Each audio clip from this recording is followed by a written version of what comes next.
Hello student, welcome to your class. ચાલો વિદ્યાર્થી મિત્રો, આપણે જાણીએ છીએ તે મુજબ આપણે ઉદ્દીપન વિશે વાત કરતા હતા. ચાલો ઉદ્દીપન વિશે આગળ વધતા આપણે ખાસ કરીને અગત્યના ભાગ સ્વરૂપે અને એક ખૂબ જ અગત્યની સમજ સાથે આગળ વધીએ અને નેક્સ્ટ પોર્શન તરફ આગળ વધતા તમારી પાસે પોર્શન તૈયાર થાય છે. એક ટોપિક આવે છે જેને આપણે કહીએ છીએ ઉત્સેચક ઉદ્દીપન. વિદ્યાર્થી મિત્રો, ઉત્સેચક ઉદ્દીપન એટલે કે એન્ઝાઇમ કેટાસિસ, જેને આપણે ખરેખર બીજા શબ્દમાં કહેવા જઈએ તો કહી શકાય જૈવ રાસાયણિક ઉદ્દીપન. કયું કહી શકાય? જૈવ રાસાયણિક ઉદ્દીપન. હવે જૈવ રાસાયણિક ઉદ્દીપન કહેવા પાછળનું કારણ શું છે? હવે ઉત્સેચકીય ઉદ્દીપન એટલે શું છે? એ બધી જ વસ્તુ આપણે વન બાય વન સમજીએ. હવે તમારી પાસે પહેલાં તો ઉદ્દીપન વિશે જાણો છો તમે, તે જ વસ્તુને કાળજીપૂર્વક ફરી એકવાર યાદ કરાવતા. ઉદ્દીપન કે જેની અંદર યોગ્ય ઉદ્દીપક રહેલો હોય છે અને ત્યારબાદ જે પણ ઘટના તૈયાર થાય ઉદ્દીપક દ્વારા તેને આપણે ઉદ્દીપન બોલીએ છીએ. તે ઘટના અને પરિઘટનાને ઉદ્દીપન દ્વારા દર્શાવીએ છીએ. પરંતુ અહીંયા હવે આવે છે તે ઉત્સેચકીય રીતે થતી કોઈ પ્રક્રિયા છે, અથવા તેમ કહી શકીએ જૈવ રાસાયણિક રીતે થતી પ્રક્રિયા છે. તો અહીંયા તમારી પાસે ઉત્સેચકીય અથવા તો જે ઉત્સેચક ઉદ્દીપન શું છે તેને ખાસ કાળજીપૂર્વક સમજતા ચાલો કહી શકાય કે ઉત્સેચકો જે સામાન્ય રીતે જટિલ નાઇટ્રોજન યુક્ત કાર્બનિક સંયોજનો છે. ઉત્સેચક નામ તો બધાએ સાંભળ્યું છે, કેમ કે કદાચ આ ઉત્સેચક જ સમજવાનું છે કે જેથી તમને તમારું ઉત્સેચકીય ઉદ્દીપન વિશે સમજ આવશે. હવે જે ઉત્સેચક જે સામાન્ય રીતે નાઇટ્રોજન યુક્ત કાર્બનિક સંયોજનો છે. શું છે? કાર્બનિક સંયોજનો છે જે સજીવ, વનસ્પતિ અને પ્રાણીઓ દ્વારા પેદા કરવામાં આવે છે. ઓકે, ખાસ કરીને ઉત્સેચકો કે જે જટિલ નાઇટ્રોજનયુક્ત કાર્બનિક સંયોજનો છે. શબ્દ આગળ વપરાય છે જટિલ, કેમ કે તે બહુ જ ગૂંચળામય સ્ટ્રક્ચરમાં એક ચોક્કસ રચનાઓ છે કે જે ખાસ કાળજીપૂર્વક એમ કહેતે કે નાઇટ્રોજનની એક ચોક્કસ શ્રેણી ધરાવે છે. એટલા માટે આપણે એમ બોલીએ છીએ કે નાઇટ્રોજનયુક્ત કાર્બનિક સંયોજનો, જે સામાન્ય રીતે આપણે વાત કરી તે મુજબ વનસ્પતિ અને પ્રાણીઓ દ્વારા પેદા કરી શકાતો પદાર્થ છે એ ઉત્સેચક. હવે ઉત્સેચક જે સામાન્ય રીતે ઉચ્ચ આણ્વીય દળ ધરાવતા પ્રોટીનના અણુઓ છે અને જે પાણીમાં કલિલમય દ્રાવણની રચના પણ કરી શકે છે. તો બીજો મુદ્દો અહીંયા ખાસ કાળજીપૂર્વક એમ દર્શાવીશ કે તે જે છે એ સામાન્ય રીતે ઉચ્ચ આણ્વીય દળ ધરાવે છે અને એ દળ ધરાવતા પ્રોટીન છે. શું છે? પ્રોટીન અણુઓ છે. દળ ધરાવતા પ્રોટીન અણુઓ છે. તો ફરી એકવાર અહીંયા હાઇલાઇટ કરીશ કે તે શું છે? પ્રોટીન અણુઓ છે. વિદ્યાર્થી મિત્રો, અહીંયા એક એક વસ્તુને ખાસ કાળજીપૂર્વક હું હાઇલાઇટ કરતો જાઉં છું, એટલા માટે કેમ કે તે બહુ જ અગત્યના ભાગ સ્વરૂપે આગળ વધવાના છે. ને આપણે વાત કરી તે મુજબ તે પાણીમાં શું કરી શકે છે? તો કે પાણીમાં કલિલમય દ્રાવણ તૈયાર કરી શકે છે. કલિલમય દ્રાવણ રચે છે. તમ સિમ્પલ પ્રકૃતિ તૈયાર થઈ કે જે પ્રોટીનમય ભાગ છે અને તે પાણીમાં કલિલમય દ્રાવણ રચી શકે છે અને તે ઘણા જ અસરકારક ઉદ્દીપકો તરીકે વર્તી પણ શકે છે. અને આ કલિલમય પાર્ટિકલ્સ હોય એટલે સ્વાભાવિક સંપર્ક સપાટી વધી ગઈ અને સંપર્ક સપાટી એક કલિલમય કણને આધારે વધે છે. કણ જેમ નાનો હોય તેમ સંપર્ક સપાટી વધતી જાય અને એ જ સંપર્ક સપાટી વધવાને કારણે ખૂબ જ સારો એવો ઉદ્દીપક તરીકે એ આ ઉત્સેચક વપરાય છે. કેમ કે કદાચ આપણે વાત કરીએ છીએ પૃષ્ઠની, એટલા જ માટે આપણે સારો એવું બોલીએ છીએ. હવે આમાં વનસ્પતિ અને પ્રાણી શરીરમાં થતી ઘણી બધી પ્રક્રિયાઓ ઉત્સેચક દ્વારા પોસિબલ બને છે અને તે ઉદ્દીપિત થાય છે અને ઉદ્દીપિત થવાને કારણે ચોક્કસ રીતે તે પ્રક્રિયાઓ પૂર્ણ થાય છે અને એક ચોક્કસ ઝડપ સાથે પૂર્ણ થાય છે. અને આવા ઉત્સેચકો જે સામાન્ય રીતે જૈવ રાસાયણિક ઉદ્દીપકો તરીકે વર્તી આવે છે, અથવા તો આપણે એમ કહેતા હોઈએ કે જે ઘટનાઓ છે જેને આપણે જૈવ રાસાયણિક ઉદ્દીપનની ઘટના કહીએ છીએ. ફરી એકવાર આખો જ માહોલ જે બોલ્યો છું ફરી એકવાર દોહરાવું છું. તમારી પાસે જે પણ આ ઉત્સેચકીય ભાગ છે તે સામાન્ય નાઇટ્રોજનયુક્ત કાર્બનિક સંયોજનો છે જે સામાન્ય રીતે ઉચ્ચ આણ્વીય દળ ધરાવતા પ્રોટીનમય અણુઓ જ છે જે સામાન્ય રીતે કલિલમય દ્રાવણ રચી શકે છે પાણીની અંદર અને તે સારા એવા અસરકારક રીતે ઉદ્દીપકની પ્રકૃતિમાં રહેલા છે. આમ જ આપણે વાત કરતા એમ કહી શકીએ છીએ કે વનસ્પતિ અને પ્રાણી શરીરમાં આવા ઉત્સેચકો દ્વારા જે પણ પ્રક્રિયા ઉદ્દીપિત થાય છે તે સરળતાથી પૂર્ણ થાય છે. એટલા જ માટે આવા ઉત્સેચકોને આપણે શું નામ આપ્યું છે?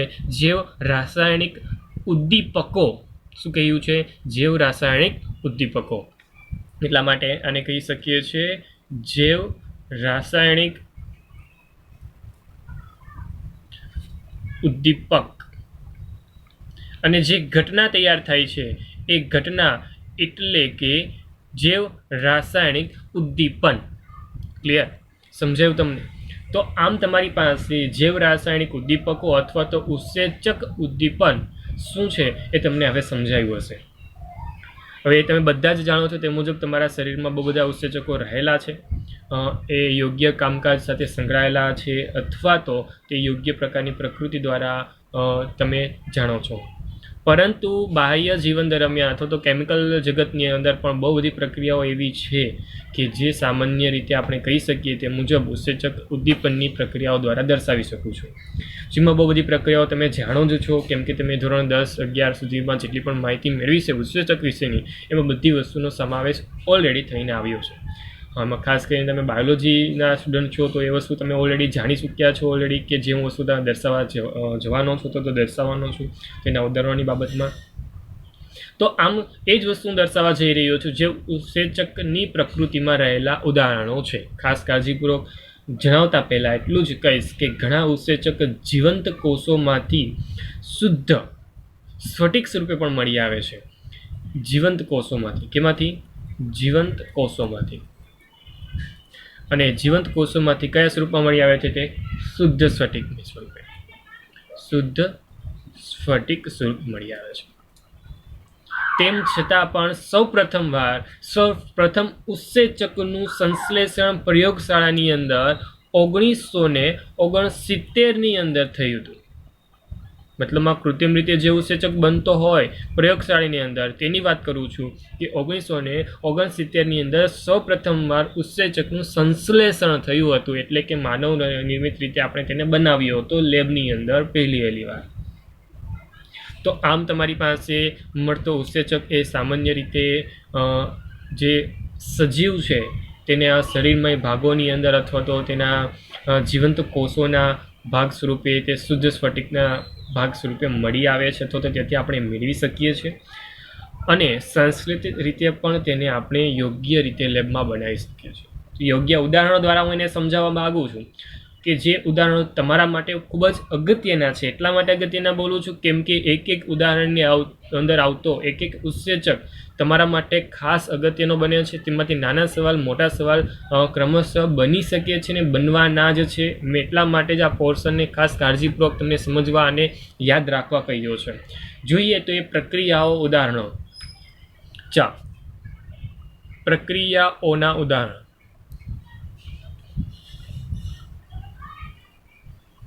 ખાસ કાળજીપૂર્વક એક ઉદાહરણને સમજતા. નંબર 1 એટલે કે પેલું છે ખાંડનું વ્યુત્ક્રમણ. ખાંડનું વ્યુત્ક્રમણ વિશે તમે ઓલરેડી જાણો છો. ખાંડનું વ્યુત્ક્રમણ એટલે કે ખાંડ એટલે કે સુક્રોઝ અને તે સરળતાથી કન્વર્ટ પામે ગ્લુકોઝ અને ફ્રુક્ટોઝની અંદર. ઓકે ને? તો એ ખાંડમાંથી એટલે હું ફોર્મ્યુલા જ લખું છું ડાયરેક્ટ. સુક્રોઝની ફોર્મ્યુલા એટલે કે C12H22O11 કે જે સામાન્ય એક્વિયસ સ્વરૂપમાં છે સુક્રોઝ છે અને એ સુક્રોઝ સરળતાથી H2O સાથે રિએક્શન કરશે અને તેમાંથી બને છે શું? તો કે C6H12O6 અને સાથે ફરી એકવાર C6H12O6 એક્વિયસ. આમ તમારી સાપેક્ષ જે તૈયાર થતો આ ભાગ જે છે ખાસ કાળજીપૂર્વક એમ કહી શકાય કે ગ્લુકોઝ અને ફ્રુક્ટોઝ દર્શાવે છે. શું દર્શાવે છે? ગ્લુકોઝ અને ફ્રુક્ટોઝ. પ્રકૃતિ દરમિયાન આ પ્રક્રિયા થાય છે, પરંતુ તેમાં વપરાતો ઉત્સેચક કયો છે? તો કે વપરાતો ઉત્સેચક એટલે કે ઇન્વર્ટેજ.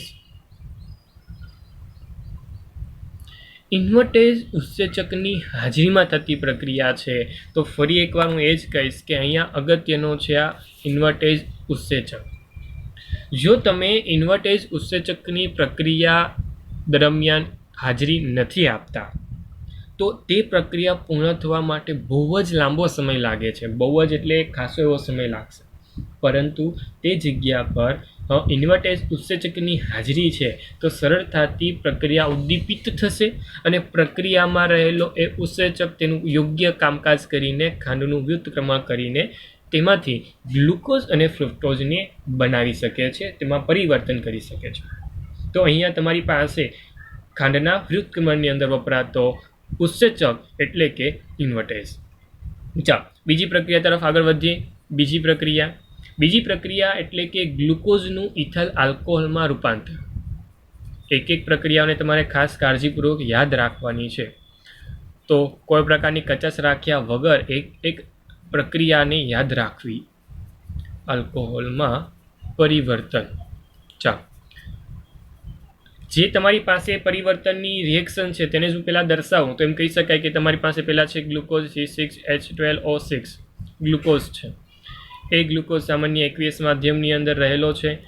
તેની પ્રક્રિયા થાય છે સરળતાથી અને તેમાંથી બને છે આપણે વાત કરી તે મુજબ આલ્કોહોલ એટલે કે ઇથાઇલ આલ્કોહોલ, જે ધોરણ 10ની અંદર આ એક ચોક્કસ રિએક્શન તમે જોઈ જ હશે. તે જ પ્રકારની રિએક્શન આ તમે ફરી એકવાર લખી છે. તેમાંથી બને છે ઇથાઇલ આલ્કોહોલ. શું બન્યું? Ethyl alcohol. વિદ્યાર્થી મિત્રો, તમારી સાપેક્ષ જે રિએક્શન છે તેની અંદર વપરાતો ઉત્સેચક એટલે કે ઝાયમેજ ઉત્સેચક. કયું ઉત્સેચક છે? ઝાયમેજ ઉત્સેચક. બાયોલોજીના વિદ્યાર્થીઓને બધી જ વસ્તુની ઓલરેડી માહિતી તમને મળી ગયેલી છે, એટલા માટે ખાસ તમે એટલી જ વાતને ધ્યાનમાં રાખજો કે એ ઉત્સેચકો એકબીજામાં કન્વર્જેશન ન પામી જાય, એટલે કે એકબીજાના સ્થાન ચેન્જ ન કરી શકે. તો અહીંયા ગ્લુકોઝમાંથી ઇથાઇલ આલ્કોહોલ બનવાની જે ક્રિયાવિધિ છે ને તેમાં ખાસ કરીને વપરાય છે કોણ? ઝાયમેજ ઉત્સેચક. અને સરળતાથી એમ કહી શકાય કે ઝાયમેજ ઉત્સેચક દ્વારા ગ્લુકોઝનું ઇથાઇલ આલ્કોહોલમાં અને કાર્બન ડાયોક્સાઇડમાં પરિવર્તન થવાની ક્રિયાવિધિ હતી. ચાલો નંબર 3 પર વિચારીએ તો નંબર 3 પર તમારી પાસે આવે છે માલ્ટોઝમાંથી ગ્લુકોઝમાં રૂપાંતર. કયું આવે છે? માલ્ટોઝમાંથી ગ્લુકોઝ. પરિવર્તન ખાસ યાદ રાખવાના છે. ચાલો માલ્ટોઝની જે ફોર્મ્યુલા છે એ ખાસ યાદ રાખવી. C12H22O11. તો થોડી વાર પહેલાં જ આપણે લખીને ક્યાં લખી? તો કે સુક્રોઝની અંદર લખી. જો તો સુક્રોઝની ફોર્મ્યુલા દેખાય છે તમને? સુક્રોઝની ફોર્મ્યુલા તો તેના જેવી જ છે, પરંતુ તે સ્ટ્રક્ચર વાઇઝ અલગ છે. જેમ ગ્લુકોઝ અને ફ્રુક્ટોઝની વાત કરીએ ને તેમ અહીંયા સુક્રોઝ અને માલ્ટોઝની વાત કરતા એમ જ કહીશ કે તમારે સ્ટ્રક્ચર વાઇઝ તે અલગ અલગ છે, એટલા માટે તેને અલગ નામ છે.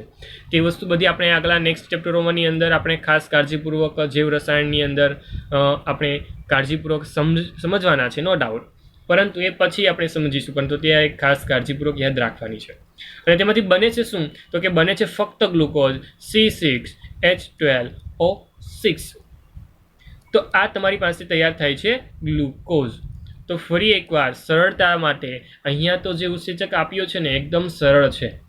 માલ્ટોઝ જે છે તો તેમાંથી ગ્લુકોઝ બને છે, તો અહીંયા વપરાતો ભાગ છે એ છે માલ્ટેજ.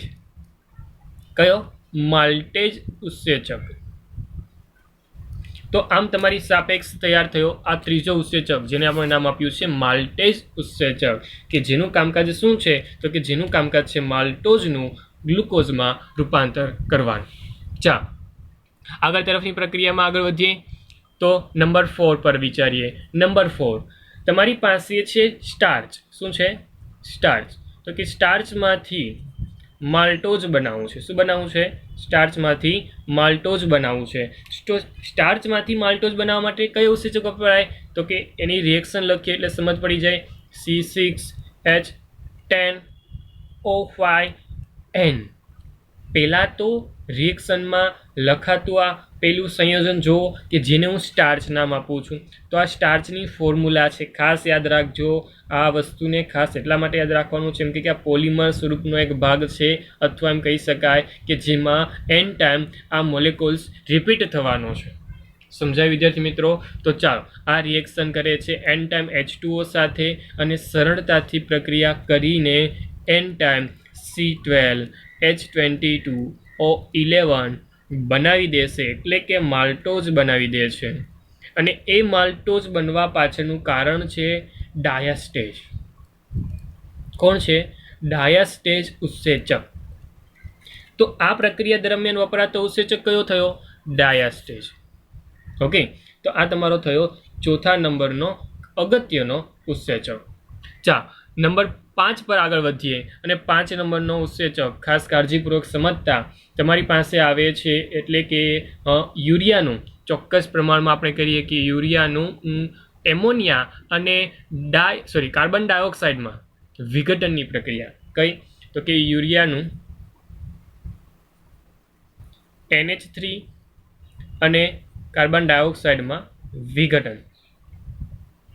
ઓકે, રિએક્શનને સમજીએ. યુરિયા એટલે કે NH2CONH2, આ થઈ ગયો યુરિયા. તેની પ્રક્રિયા યોગ્ય રીતે કોની સાથે થવાની છે? H2O સાથે. વિઘટનની પ્રક્રિયા અહીંયા થવાની છે અને વિઘટનની પ્રક્રિયાને કારણે તેમાંથી મળે છે 2 ટાઈમ NH3 એટલે કે એમોનિયા ગેસિયસ ફોર્મની અંદર, અને બાકીનો કાર્બન ડાયોક્સાઇડ તમને મળશે પણ ગેસિયસ સ્વરૂપની અંદર. તો અહીંયા જે પ્રક્રિયા જે તે યુરિયાનું એમોનિયામાં રૂપાંતર થવાની ક્રિયાવિધિ છે, આ એમોનિયા તૈયાર થાય છે. તો એમોનિયા બનવાની જે પણ ક્રિયાવિધિ છે તેની અંદર વપરાતો ઉત્સેચક એટલે કે યુરેજ ઉત્સેચક. કયો વિદ્યાર્થી મિત્રો? યુરેજ ઉત્સેચક. તો અહીંયા ખાસ પાંચમો ઉત્સેચક આવે છે અને એ ઉત્સેચક એટલે કે યુરેજ ઉત્સેચક. વિદ્યાર્થી મિત્રો, આના સિવાય પણ 3 પ્રકારના અલગ અલગ ઉત્સેચકો આવે છે, જેને ખાસ કાળજીપૂર્વક દર્શાવતા હું ખાસ અહીંયા ભાગમાં લખું છું. એટલે કે નંબર 5 પર જાઓ, જેની કોઈ રિએક્શન આપણે લખતા નથી. હવે ખાસ કાળજીપૂર્વક જોતા જજો. હવે જે આપણી હોજરી હોય એ હોજરીમાં પેપ્સિન ઉત્સેચક, શબ્દને યાદ રાખજો, હોજરીમાં પેપ્સિન ઉત્સેચક પ્રોટીનનું પેપ્ટાઇડમાં રૂપાંતર કરે છે. કેમાં રૂપાંતર કરે છે? પ્રોટીનનું પેપ્ટાઇડમાં. ધેટ મીન્સ કે પ્રોટીનમાંથી પેપ્ટાઇડમાં રૂપાંતર કરવા માટે વપરાતો ઉત્સેચક એટલે કે પેપ્સિન ઉત્સેચક. કયું ઉત્સેચક છે? પેપ્સિન ઉત્સેચક. તો આ થયું આપણા માટેનો 6 નંબરનો ઉત્સેચક, પેપ્સિન ઉત્સેચક. નામ પરથી તેનું કામકાજ રિલેટેડ સમજ પડી જાય છે કે પ્રોટીનમાંથી પેપ્ટાઇડ બનાવવા માટે વપરાય છે. કઈ જગ્યા પર છે આ ક્રિયાવિધિ? તો કે હોજરીમાં થતી આ ક્રિયાવિધિ છે. કઈ જગ્યા પર? તો કે હોજરીમાં થતી ક્રિયાવિધિ છે. ચાલો નંબર 7 પર જઈએ. નંબર 7 તમારી પાસે નેક્સ્ટ પર આવે છે કે આંતરડામાં પેક્ટિયાટિન ટ્રિયોસ ઉત્સેચક જળ વિભાજન દ્વારા પ્રોટીનનું એમિનો એસિડમાં રૂપાંતર કરે છે. હવે જે પ્રોટીન છે ને તે ફરી એકવાર વિભાજન પામે છે, પરંતુ કેમાં? તો કે એમિનો એસિડમાં. હવે એમિનો એસિડમાં રૂપાંતર પામે છે અને એ એમિનો એસિડમાં રૂપાંતર પામવા માટેની જે પણ ઉત્સેચકીય ભાગની પ્રકૃતિ છે એ આંતરડામાં રહેલો પેક્રિયાટિક ટ્રિપ્સિન ઉત્સેચક છે. ખાસ નામ યાદ રાખજો. નામ થોડું કોમ્પ્લિકેટેડ જ છે, નો ડાઉટ, પરંતુ યાદ રાખવું જરૂરી છે. પેક્રિયાટિન ટ્રિપ્સિન. ઓકે, ચાલો. તો આ ઉત્સેચક એટલે કે આપણા માટે 7મા નંબરનો ઉત્સેચક, જેનું કામ શું છે? તો કે જે પ્રોટીનમય ભાગ છે તેનું એમિનો એસિડમાં રૂપાંતર કરવાનું. અને એટ ધ લાસ્ટ આપણે જાણીએ છીએ તે ભાગ એટલે કે નંબર 8 પર લઈએ છીએ દૂધનું દહીંમાં રૂપાંતર. તમારી પાસે જે દૂધ છે તે દહીંમાં રૂપાંતર પામે છે. દહીંમાં રૂપાંતર પામવાની જે પણ ક્રિયાવિધિ છે તે ખાસ કરીને આપણે સમજ છે જ. અને તેમાં વપરાતો ઉત્સેચક એટલે કયો છે? તો એ ઉત્સેચક એટલે કે લેક્ટોબેસિલસ ઉત્સેચક, લેક્ટોબેસિલી ઉત્સેચક, અને આમ તમારા માટે આ 8 નંબરનો ઉત્સેચક તૈયાર થાય છે. અને આ 8 કુલ ઉત્સેચકોના નામ પરથી તમે તેની રિએક્શનને યાદ રાખજો. ખાસ કરીને એમ જ બોલું છું, નામ પરથી તેની રિએક્શનને યાદ રાખજો. ઉત્સેચકના નામ યાદ રાખો, નામ પરથી તેની રિએક્શન યાદ રાખો. રિએક્શન પરથી ઉત્સેચકને યાદ ન રાખતા. ફરી એકવાર બોલું છું, કેમ કે પ્રક્રિયા જે છે તે બદલાઈ શકતી હોય છે, પરંતુ ઉત્સેચક જે એક સ્પેસિફિક રિએક્શન માટે હોય ને તે ન બદલાય. એટલા માટે ઉત્સેચક જો તમે યાદ રાખશો તો તેની રિએક્શન જાતે યાદ આવશે. જો યાદ રાખી હશે તોની વાત છે.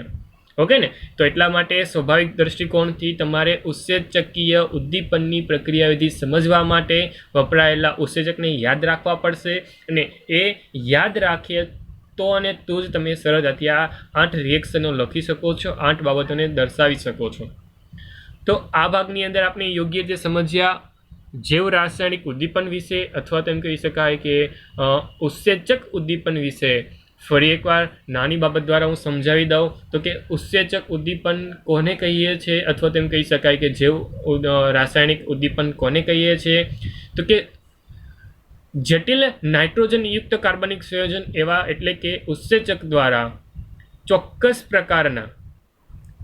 પ્રકારના ઉત્સેચકો દ્વારા જે ઉદ્દીપનની પ્રક્રિયાવિધિ સમજાવી શકાય છે એ પ્રક્રિયાઓને જ આપણે જૈવ રાસાયણિક ઉદ્દીપન કહ્યું છે. ક્લિયર? આમ એકદમ ટૂંકા સ્વરૂપમાં તમને કહ્યું કે ઉત્સેચકો દ્વારા થાય જેને આપણે જૈવ રાસાયણિક ઉદ્દીપન કહીએ છીએ. That's it. ક્લિયર?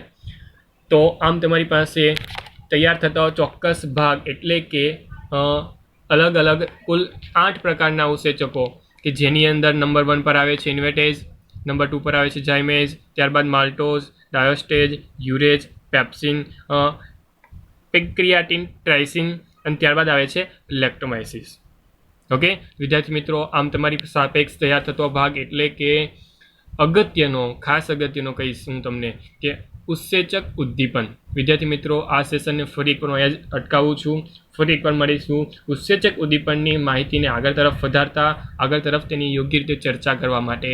તો ત્યાં સુધી હું છું તમારો મેન્ટોર, શિક્ષક હિમાંશુ સરદારા સર.